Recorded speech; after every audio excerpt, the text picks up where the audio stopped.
کوئی بھی بھاگنے کی جگہ نہیں پائیں گے، اللہ تعالیٰ کے عذاب سے بچ نہیں پائیں گے۔ اللہ تعالیٰ کا عذاب اٹل حقیقت ہے۔ جب مہلت کی مدت بھی ختم ہو جائے گی تو اللہ تبارک و تعالیٰ کا عذاب انہیں آ دبوچے گا، جیسا کہ پچھلی امتوں کے ساتھ ہو چکا ہے۔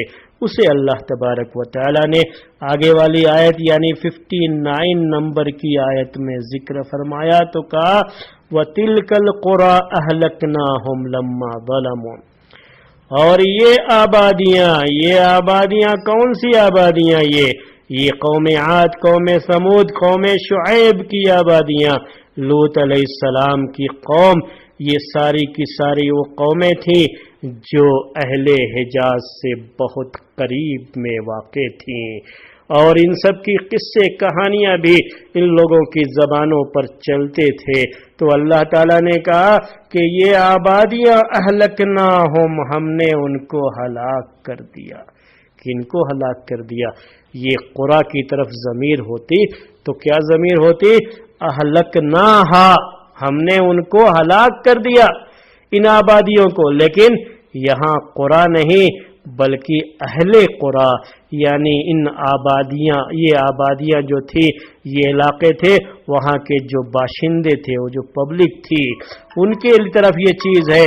اللہ تعالیٰ نے کہا کہ ہم نے ان آبادیوں میں جو لوگ بھی تھے، ہم نے ان سب کو برباد کر دیا، ہلاک کر دیا۔ اہلکناہم لما ظلموا، جب انہوں نے ظلم کیا، ان کی نافرمانیوں کی وجہ سے، جب ان کے پاپ کا گھڑا بھر گیا، ان کے گناہوں کا گھڑا بھر گیا، اللہ تعالیٰ کی نافرمانیاں حد سے زیادہ ہو چکی اور ان کو موقع دیا گیا، مہلت دی گئی، رسول انہیں دعوت دیتے رہے، لیکن اس کا ان پر کوئی اثر نہیں پڑا۔ تو آخر میں کیا ہوتا ہے؟ اللہ تعالیٰ کی سنت یہی ہے کہ اللہ تعالیٰ نے کہا کہ یہ آبادیاں ہم نے ان سب کو ہلاک کر دیا جب انہوں نے ظلم کیا۔ وَجَعَلْنَا لِمَهْلِكِهِمْ مَوْعِدًا، اور ہم نے ان کی ہلاکت کے لیے، ان کی تباہی کے لیے ایک میعاد مقرر کر رکھی تھی، ایک وقت فکس کر رکھا تھا، اور یہ ہر قوم کا انجام ہوتا ہے۔ ہر قوم کے لیے، ہر آدمی کے لیے اللہ تعالیٰ نے ایک وقت مقرر کیا ہے۔ جب عذاب بھی آتا ہے تو اسی وقت آتا ہے۔ اگر کوئی خواہش کرے اپنی مرضی سے کہ کوئی یہ چاہے کہ نہیں ابھی فلاں پر عذاب آ جائے، تو ایسا نہیں۔ اللہ تعالیٰ کی اپنی سنت ہے، اس کا اپنا طریقہ ہے، کب کہاں عذاب بھیجنا ہے، کس قوم کو عذاب میں مبتلا کرنا ہے اور کس قوم کو ہلاک و برباد کرنا ہے۔ ہر ایک کا اس کے پاس ایک فکس ٹائم ہے اور اسی ٹائم پر یہ عذاب وہاں پہ آتا ہے۔ یہ جو 3 آیتیں پڑھی گئی، اس کی تفسیر کی گئی، اس کا اہم فائدہ آج کل ہمارے بہت سارے بھائی اور بہنیں جو سوال کرتے ہیں، ان کے سوالوں کا جواب ہے اس میں۔ وہ سوال کیا ہے کہ ہمارے بھائیوں کے ذہنوں میں یہ بات آتی رہتی ہے کہ آخر فلاں آدمی اتنا بڑا ظالم ہے، اس نے اسلام کے خلاف یہ سازش کی، مسلمانوں کو یہ کیا، وہ کیا، اتنا ستایا، دنیا بھر کی باتیں جو ہے کہ پھر اللہ تعالیٰ ان کو ہلاک کیوں نہیں کر دیتا؟ کیوں ان کو اتنا موقع دیا ہوا ہے؟ اتنی ہم بد دعائیں کر رہے ہیں تو ہماری بد دعائیں ان کو کیوں نہیں لگتی ہیں؟ اور کیوں آخر ان کو اتنی دنیا میں نعمتیں ملی ہوئی ہیں؟ یہ بہت لوگ سوال کرتے رہتے ہیں۔